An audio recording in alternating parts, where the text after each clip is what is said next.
this is a really important session, I think, for the Congress. We've had several maternity sessions. This is about how to effectively improve safety through teamwork. And this came about, the idea for this session came about from an investigation that I did for the Health Service Journal, looking at why babies were dying in the NHS and what exactly was leading to some of those problems. And we've got a fabulous panel of speakers who are going to talk through the issues, but also hopefully give you some solutions as well, some ways that this has actually been improved in their areas. So if I can ask our speakers to join me on stage. We have with us, we've got Eddie Morris, Vice President from the Royal College of Obstetricians and Gynaecologists, who's going to talk to us about the Each Baby Counts work. We've got Leigh Kendall, who's a coach and patient leader, and last on the stage is consultant Andy Heeps, who from Barking, Havering and Redbridge, who's going to help us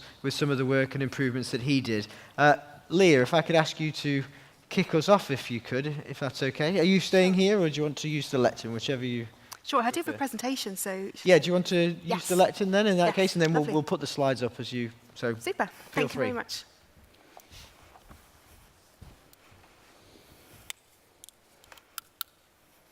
Good afternoon. Hello, my name is Leigh Kendall. I am a patient leader and a mother. I'm here today to talk about why a culture of collaboration, openness and transparency is essential for a successful maternity service. So seeing patients, women and families and the staff as one team, all working together in collaboration.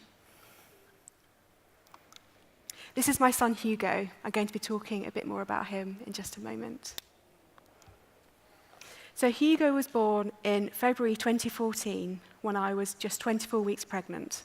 I had HELP syndrome. In case you don't know what that is, it's a rare pregnancy complication that unless the baby is born, both mum and baby will die. So I had no choice but to deliver my baby at 24 weeks. And Hugo was born alive, thankfully, weighing just 420 grams, about the same size as a tin of baked beans. And he was a strong, feisty little boy, full of stubbornness and determination. I have no idea where he got those qualities from, but his nurses nicknamed him Hugo Boss for his feistiness. He lived for 35 days, unfortunately. He was just too small and premature, despite everything being done for him. Everything possible was done to save his life, but unfortunately his lungs were too underdeveloped and his treatment was withdrawn. I was absolutely heartbroken, as you can understand. And while everything possible was done at St George's, which in South London, which is where I was cared for, to save my life and to give Hugo the best possible chance at life, there were so many things that went wrong in my care and with Hugo's care, mostly around communication. And as a communications professional in the NHS, I really wanted to make sure that no one else experienced the same level of difficulties that I did. So, for example, when I was in intensive care, adult intensive care, after Hugo was born, he was in neonatal intensive care. No one would take me to see my baby. No one understood why that was important. It seems incredulous, doesn't it, really, that no one can understand why I needed to go and see my baby. And no one understood, and it felt like nobody cared. I made at the time a complaint about that, and I was dismissed, really. I made a written complaint, and I had a written response, and the response was kind of, well, you didn't die, what are you complaining about? And so after that, I asked the consultant of the intensive care ward and the matron to sit down for a meeting with me, and I made them understand exactly what would have happened if their failures, what impact that had on me, how it made me feel, so lonely. I'd gone in for a routine midwife appointment, and all of a sudden I was whisked off to hospital. Then my baby was taken out of me. 24 weeks, I was taken in an ambulance 2 hours away from my home, and also I thought my son was going to die before I had a chance to meet him. And it really took that meeting for them to really understand the impact of their lack of communication, understanding, empathy, and thankfully, things have changed now. I also, at St George's, improved the bereavement information. One of the issues with communication at St George's was being sent home with no baby. you can imagine going home from hospital thinking you're going to have your baby in your arms and feeling like such a failure going home empty-handed, empty-armed. And the information we were given was rubbish, really. I call it unicorns farting rainbows. It was all like, very nice things, not really understanding what it was like. So I helped St George's improve their bereavement information by creating a card. It's this business-size card that goes in your purse, your wallet, telling you how you're likely to feel. So the strength of emotion that you feel when your baby has died. So cross, so furious with the world, furious with yourself. And tips and hints about how your friends and family can help you as well. So just really small little things, because you can't take in much information at that time either. So the usual bereavement information has lots of paragraphs and lots of weighty text and things. And it's also, I went to the bereavement group of the neonatal unit at St George's, and they were so grateful that I told them various things about my care and what happened and how we felt, how my partner and I felt during Hugo's life. And they were incredibly grateful because they said people had never told them these things before. And it's absolutely extraordinary that people hadn't told them those things before, basically because they hadn't asked, because there's a fear with asking bereaved parents that they might upset us more. And of course, you can't upset us anymore because the worst has already happened. We're not made of glass. We can take being asked questions. And as part of Hugo's legacy, I'm involved with a campaign called Maternity Experience, which is a fantastic way of getting patients and staff together. It's no hierarchy, just people. And we co-produced a bid from the NHS England Maternity Challenge Fund to do some workshops called Nobody's Patient, which is about those people who fall between the cracks like me. So I wasn't quite an intensive care patient, I wasn't quite a maternity patient. And after neonatal, I was still a mum, but I wasn't getting the care that a new mum would receive. So, for example, it's very difficult for a lot of mums in neonatal care to get the 6-week check. Of course, you still need that 6-week check. You've still birthed your baby, but you're missed out on that. So it's raising awareness of things like that from a safety point of view. We can't, just because you're not going on a consistent track, it doesn't mean you should be forgotten. We need to make sure that nobody is nobody's patient, that everybody gets the care that they need and that they deserve. So some of the things that came up during the Nobody's Patient workshops were things like language, terminology, and of course that's crucial with safety. You've got to make sure that we communicate well to each other and we don't just keep up with acronyms and terminology that nobody understands. And telling your story again and again and again, I had to do that so much. After Hugo died, I knew that I needed some therapy. But I had to phone around so many people and try to explain to them what HELP syndrome was, when I didn't really understand it myself. And try to explain, having to say the D word, death, where I felt like such a failure. And often people would say to me, gosh, that's really scary. You must need some support. Like, yeah, that's why I'm here, help me out. But the pathways were not there. So that's part of Nobody's Patient, to help people understand. And seeing it from a teamwork point of view as well. So patients and staff in a room together talking about things and the pennies dropping on both sides. So staff was thinking, oh my goodness, I never thought of that like that before. But also patients and the families were able to think, oh goodness, that's why you do that. That it does make sense, now you've explained it. So it's just taking a step back, seeing the wood for the trees, and everyone having an equal place at the table. So this takes me to the next point about seeing people as teams and also not treating bereaved parents like glass. Bereaved parents are currently excluded from the neonatal and maternity CQC surveys. I challenged the CQC about this and were told that it's a bit awkward for them to include us, which I thought was completely unacceptable, because you think of the stillbirth rate in the UK is still very high. And you'd think that is a massive piece of intelligence to be able to find out what's going wrong in some of the antenatal care and some of the care in hospital as well. It's a massive piece of intelligence just missing.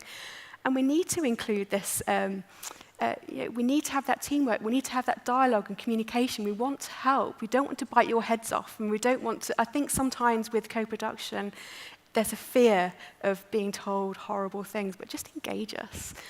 Ask us questions. We know we can't bring our babies back, but we want to help other families not go through the same as what we've done. There are changes. The National Bereavement Pathway and new guidelines released in 2017. I spoke about this at the all-party parliamentary group at the House of Commons last year, and there was so much support from obstetricians for including this. There is appetite to make this happen. We're changing the attitudes and behaviours, and we need to make sure we keep pushing this through. So I just wanted to leave you with this one final thought. So great communication isn't automatic. It's something you have to fight like hell to achieve. So I'm white, middle class, and articulate. I speak fluent NHS. I worked in the NHS for a decade. But even so, I've had to fight to get my voice heard. I've had to self-advocate. But what about the people who can't advocate for themselves? What about those people from seldom heard groups as well? We need to make sure we are proactive in hearing from everybody's experiences. That's the only way we can improve maternity services and make sure everybody gets the quality care that they deserve. For Hugo and for other babies too. Thank you. Thank you very much. Thanks to the HSJ, and also thank you to Leigh for that amazingly moving talk, a very hard act to follow. So I'm Vice President of the RCOG and also an obstetrician gynaecologist from Norwich. I'm here to talk about the work of the RCOG and what we're doing in the area of patient safety. 10 minutes for that is quite a challenge, but I'll do my very best. I wouldn't be here if it were not for the partners that we work with at the RCOG, especially the RCM, who are really a joint voice with us in the work that we do. A lot of what you'll see from what I'm going to present has come from the RCOG Lindsay Stewart Centre, where we perform most of our project-based projects. These are national clinical audits, quality improvement, and also analysis of hospital data. The key being trying to minimize the burden of data collection on clinicians and also collaborative partnerships. The National Maternity and Perinatal Audit, I know a lot of you who are professionals in the room will be aware of the fact that in England we have 20 different maternity information packages. In Wales there are 4, and in Scotland there's 1, sensibly. We, with the NMPA, have worked out a way of getting that data with minimal impact on clinicians to try our best to extract year-on-year data from over 700,000 deliveries per year to give us the map that we have here. This is a very simple map of the different size of units and the freestanding midwifery units, as well as the more invasive obstetric units, but also to give us some firsts. In the middle here, we have the booking BMI. 47.3% of women have a normal BMI, but 21% have a BMI greater than 30. We also see some demographic evidence about the number of women delivering in a midwifery unit. So this has given us some helpful stuff to look at the beginning, some baseline figures, but the main ethos of the audit is actually to stimulate thought. Apologies for the formatting, that's gone a bit awry. Essentially, it's to stimulate thought, to allow units to challenge, to question, discuss, and reflect, and to set priorities, and to look at what's going on around. And we hope that by showing that we can collect data in a high-quality fashion, that will lead to reduced variation in care, which is ultimately one of the best ways to improve safety. We give trusts free access. In fact, you could do this now. You could go on the NMPA website, maternityaudit.org.uk. This is my trust, the Norfolk and Norwich. You get a load of clinical indicators where you can see where you are in regards to the national mean. This is corrected data, so it's corrected for the demographics around you. And this has proven to be very useful for the first year. But as time goes on, we will be able to make much richer solutions as long as this data collection continues. And I hope very much with the maternity data set, it will do. Each Baby Counts, which I know a lot of you know about. So this is the aim for Each Baby Counts. It's a powerful aim, and it's a strong aim, but we're not afraid of it. You who contribute as lead reporters to Each Baby Counts are the people we depend on, who submit data to allow us to then perform a thematic analysis to try and find out what leads to the adverse events that Each Baby Counts is measuring. The first report published last year was looking at babies from 2015. Over 1,100 babies met those criteria. That's 1 in every 635 babies. That's 11% were stillbirths, 14% were neonatal deaths, and the rest were severe brain injuries. But the important things that we also found were that 27% of those local reviews did not meet the quality that one would expect that you could learn from. 39% had no actions to improve care. And overall, well over 3/4 actually may have had a different outcome to their care. This is an incredibly complex slide, but every little blue dot represents a maternity. That represents a case, a loss. And the yellow dots are the contributory factors. And on average, if you look at the contributory factors, each case had 6 factors that contributed to that adverse outcome. So it wasn't just one thing. It never was just one thing that contributed to that case. And that was one of the key learning points. And this slide is actually our ex-Secretary of State's most favorite slide from the Each Baby Counts first publication. But it's not so much about the measuring, it's also the doing. And I heard in the Maternity Safety Collaborative meeting this morning, it's doing. Yeah, we can measure well, but we've got to do stuff. And so we use vignettes in our reports, a bit like Embrace do as well. And they're incredibly useful. They're designed to put some clinical context in there, but also some power. And if we look at just one I've extracted from the Each Baby Counts report. So it's a mum with a previous cesarean section. So she's going for a vaginal birth. And there was a red flag, and that red flag was that her contractions had stopped, and that was picked up on the CTG. But there's a fixation on the fact that she had not progressed, not the recognition necessarily that her previous cesarean section was relevant. And syntocinon was started, and there was an adverse outcome. And so one of our recommendations was that don't base clinical actions on CTG alone. Look at the whole picture. Following that, and following this first report, we set up the Each Baby Counts website. There's tools to help lead reporters on that as much as there are tools to help implementation. It's very early days when you start a project like this. You can't come out with a tool straight away. It's just not possible. But what did stick out very strongly was the effect of human factors, and in particular, situational awareness. And I was very lucky in my own trust. One of the co-investigators in Each Baby Counts is Ed Prosser-Snelling, and he's a consultant with me in Norwich. And we got funding, actually from one of our local academic health science networks, to produce a video. And the video is teaching situational awareness. It's 9 minutes. It's an easy watch, and it's been very well circulated. And we've had really good feedback for it because it's a simple message looking at a modern functioning delivery suite. I gave a teaser that there might be some stuff from the forthcoming report, and actually this is it. It's not a big slide, but it talks about fixation again. This is, again, a case of uterine rupture. This is a woman that had pain, but there was fixation on dealing with the pain, not necessarily the cause of the pain. And if you read that slide, you will see that her pain led to a late intervention, her uterine rupture was diagnosed late, and an adverse outcome happened. In the report that's coming this autumn, we've decided that because the anesthetic issues are actually relevant, they're here and they're now, we're going to be releasing this report in the next few weeks. We've consulted with the Royal College of Anaesthetists and also the Obstetric and Anaesthetic Association, and we're not far off from releasing it. And I hope that's showing that our aim is to get this information out and usable to the community whenever we can. There's also another announcement that our past Secretary of State made in November, and that's the launch of Each Baby Counts Learn and Support. We've secured funding for it, and we're in a design phase. And the key with this, again, is the doing. It's spreading the doing through communities similar to those of those in the Maternity Safety Collaborative, and indeed we're working with NHSI and the collaborative on this.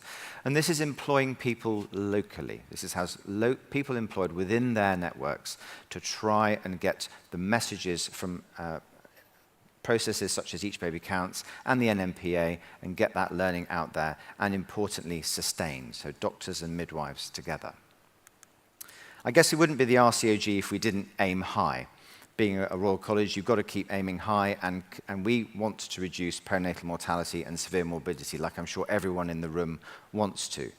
We want efficient reporting systems, though. I do feel, though, and I know a lot of you will be thinking I'm reporting this adverse event here, here, here, here, here, and probably over there. And the problem with that is the demand on your resources. And we're working, Each Baby Counts are working initially with HSIB, we heard the talk this morning, and also with NHS Resolution on a joint portal so you don't have to report Each Baby Counts everywhere. I hope I've demonstrated that we're trying to lessen the impact of measuring on trusts with the NMPA. That's going on in the background. We publish our findings freely and quickly, and we hold free launch events. Our launch events on November the 15th for the NMPA and Each Baby Counts if you want to come.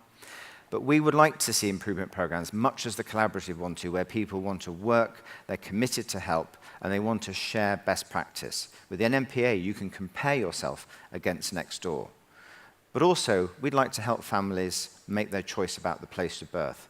That's a difficult and a rich discussion when you've got a lot of data in front of you. And as clinicians, I think we need to look at how best to do that. Thank you very much for listening. Good afternoon, everyone. Thanks to the HSJ for inviting me to speak today. My name's Andy Heeps, and I'm a consultant obstetrician at Barking, Havering and Redbridge University Hospitals Trust in Romford in Essex. By way of background, we're the third largest single-site maternity unit in the UK. So we deliver about 8,500 women of their babies every year, and that roughly is the equivalent of one baby an hour. The maternity services there, you might recall, were described as inadequate in 2011 after a CQC report.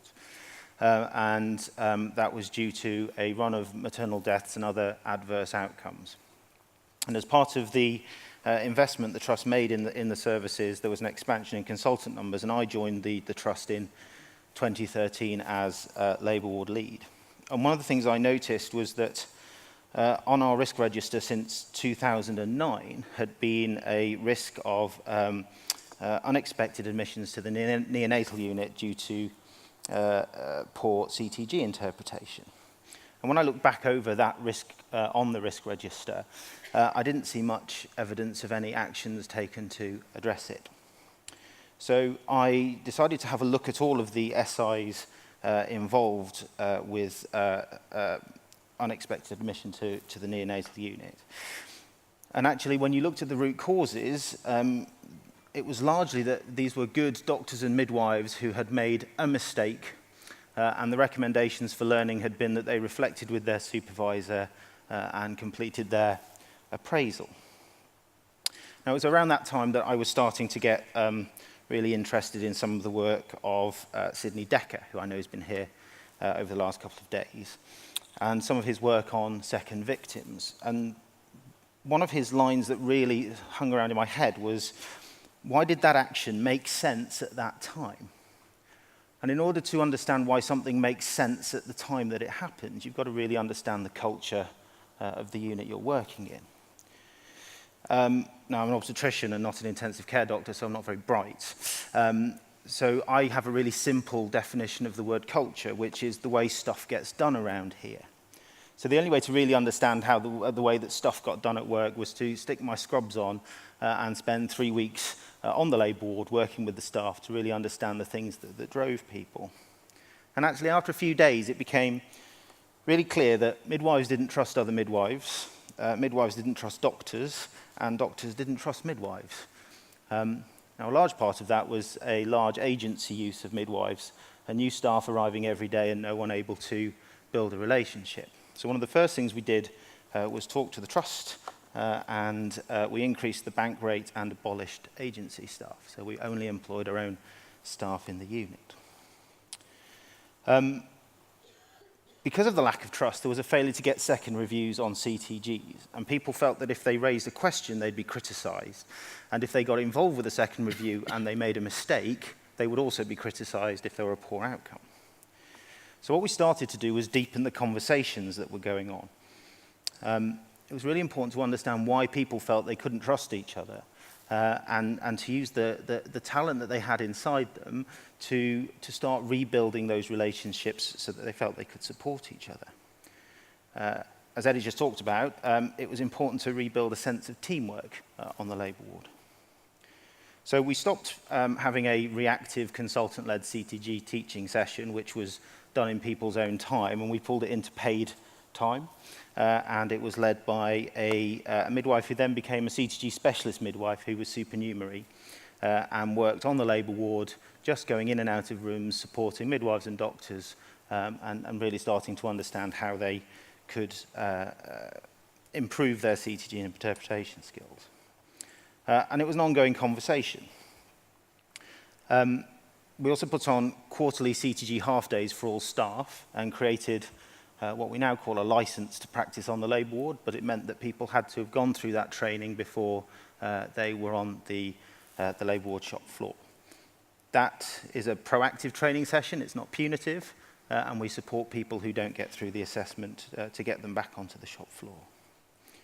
We also involve patients, so part of the conversation was people didn't like doing fresh eyes because they thought that women were concerned that second people came into rooms and started looking at a trace and that they might think something was wrong. But actually patients don't have that concern at all. They like to see teamworks working and looking after them. We also looked at some system-focused interventions that weren't people-focused, so we purchased a central monitoring system and put in place an hourly CTG review with the coordinator and the most senior obstetrician, taking into account the whole labour, so not just looking at the CTG, and logging that on a register and forcing that function. We had the system put automatic prompts on as well for CTG review. Well, so what you might say, so we've had 30 months now without any CTG-related serious incidents, and our caesarean section rate has gone down. There have been a number of near misses which people bring forward to CTG teaching sessions, and we use them as teaching cases and we turn them into vignettes for future teaching cases. So what have my lessons been from this? Well, it's that culture change is emergent and can't be achieved through writing guidelines. And I'm always minded of that slide that says about leadership is like being a farmer. You can't make flowers bloom by shouting at them. You have to invest in people. So the kit will make no difference at all unless you invest in people. And that might be financial, but more importantly, it's time. And it's spending time building relationships with your staff and encouraging them to build relationships with each other. Making sure people feel valued so that they're not leaving and they're staying and deepening that relationship in the team. Involve patients in your quality improvement initiatives because you will be making assumptions about them that they will not agree with, and it helps get rid of a lot of those challenges. And I think what I say to anyone who is involved in this sort of work is it's fine to show your vulnerability, and it's fine to say this isn't working and I need some help. As a leader, the most important thing you can do is live your values. So when we started encouraging people to raise concerns, and people would come at me as I was pulling my lunch out of the fridge, and in my head every inch of me was screaming, can I please just have my lunch? You have to walk the talk and encourage people to interact all the time. So living your values and demonstrating that they are important to you is a key role for a leader. Thank you for listening. I think this session is fascinating. I have to say, first of all, Leigh, thank you for sharing your story with us. As one of our patient speakers, it can't be easy to come to a congress like this and talk to us about that, so thank you, for that. I just wanted, throughout all of what you were talking about, all three of you mentioned things around communication and involvement, and why is that a problem?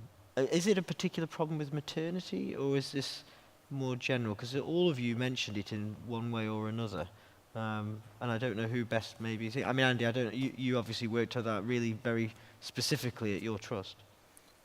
So I think it's about teams spending time with each other and building relationships, and I think that you see it in across the NHS. It's not just in maternity cases, where if teams haven't had time to spend together to bond and get on, that puts a wall in front of the way of communication.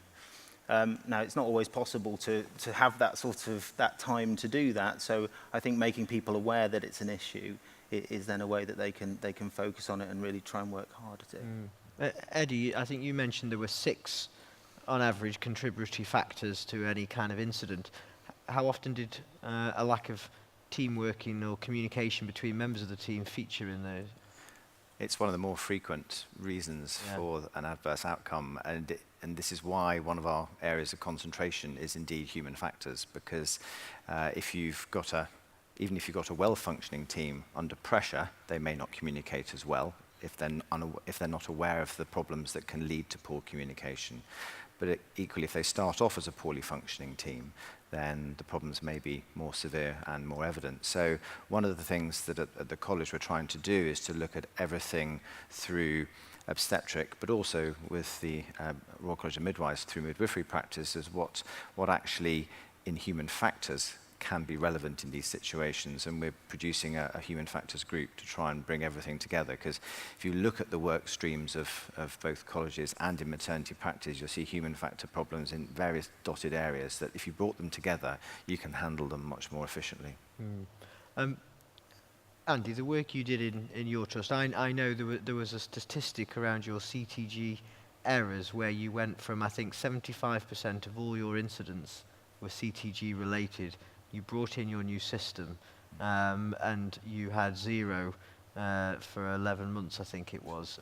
So clear sort of, it seems like it worked. But in getting from the start point, which sounded pretty bad, to that end point, was everybody able to go on that journey, or did you have to find a way to encourage people to leave? I think some people left of their own volition quite early on. I think there were other people where we had conversations about where their strengths could perhaps be used in other places. So we had a number of permanent night staff who liked doing nights on the labour ward, and so we started to move people around so that they were working with consultants and doctors and other midwives across the clock, and that encouraged a lot of stable people who hadn't moved for a long time to move on. We didn't get to the point where we had to ask anyone to leave, but there were certainly some people who didn't want to go on the journey. Do they still hold that view, or have they changed their view? No, so the really nice thing now is that there became a tipping point probably about 8 months ago where it wasn't just me owning that we've had no SIs, it became the group, and it was something they were proud of as a team. So when new members join now, I hardly have to do anything. They tell that tale, and so and that to me is the culture shift. Is that is now the way things are done around there. Yeah, Leigh, you talked about being involved as a bereaved mother, and you've helped the trust. You've been involved in that way, and one of the most shocking stories I've written about maternity care was when NHS England carried out an audit of the investigations post an event and how often the bereaved families were involved in that. And I was absolutely shocked to find that across the country, in the vast majority of areas, the involvement of families was below half, in some cases nearer 25%. 75% of cases involving a harmed baby, nobody spoke to the family. It's absolutely appalling.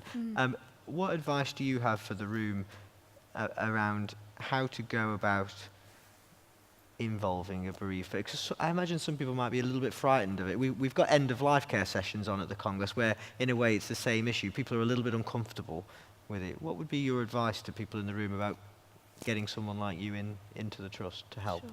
I think your reflection is right, Sean. I think lots of people are frightened of death. And I think in our culture in particular, death is still a taboo. And the death of a baby, even more so.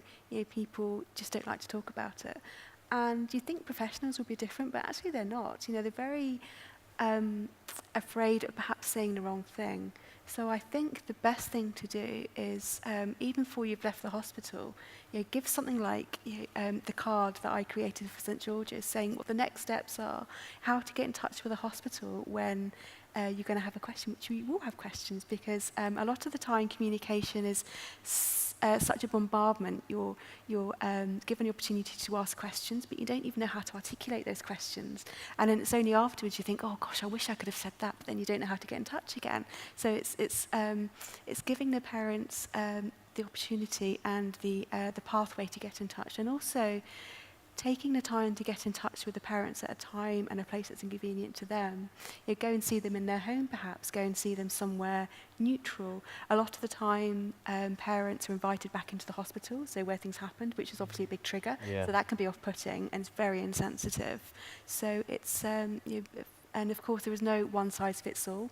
So it's about communicating with the parents, finding out what most suits them and being understanding, and there is no one time scale that suits everybody, and understanding that perhaps even if you set a meeting a particular day, it might not be a good day. Understand and listen, really listen, don't assume. Eddie, the work that you're doing with the college and Each Baby Counts, it sounds excellent in terms of giving us that real data and evidence of and driving the improvement. And we've heard from Andy, this is about, we've called the session about teamwork, and we know that that's the secret weapon to try and stop some of these incidents. So can everyone do what Andy has done? Or is Andy special and in some way, a superhuman consultant? I mean, why isn't everybody doing what they were able to do? It's a very good question. I mean, Andy's clearly an excellent leader, and I think things like this require a good leader to demonstrate the problems and the issues, like he did, getting his scrubs on, going down to labour ward and spending 3 weeks as a member of the team. And that sort of thing shows good leadership. But equally, I think it's being able to spread the messages well through the team and getting the team on board to really pass things through. And we found that with Each Baby Counts, with the emphasis on human factors as being the problem, there you have it. You have a team problem. And I think if you can see where those problems can be fixed, then if you have a good leader and the culture within the unit is appropriate, then I see that things can only improve. Well, sadly we're running out of time, but I think you've all given us some interesting tips from different perspectives there. I hope that's been useful to you in the audience, and any of you who need Andy's help, come and grab him at the end. Rugby tackle him to the ground until he's told you how he did it. But if you can join me in thanking our panel, I think that was a very great session. Thanks, guys.